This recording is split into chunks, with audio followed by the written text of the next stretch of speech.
مرحبا بكم مشاهدينا الكرام في هذه النشرة الإخبارية، وهذا أبرز عنوانها: تهديد أزمة ارتفاع تكلفة المعيشة بالمغرب لسنة 2023. قبل ما ندوزو للتفاصيل، ما تنسوش الإعجاب بالفيديو والاشتراك بالقناة باش توصلوا بجديد أخبارنا المغربية. قال المنتدى الاقتصادي العالمي إن أكثر خطر يهدد المغرب خلال سنة 2023 هو أزمة تكلفة المعيشة، مؤكدا أنها أزمة ستستمر حتى السنتين المقبلتين. المنتدى رصد في تقرير المخاطر العالمية لسنة 2023 أهم 5 مخاطر تحدق بالبلاد على مدى العامين.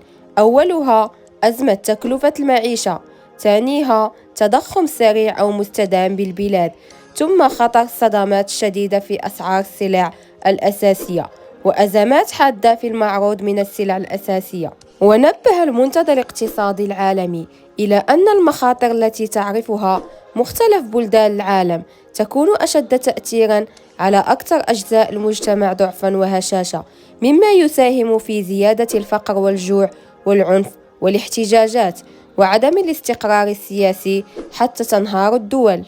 شكرا مشاهدينا الكرام على حسن المتابعة، إلى اللقاء.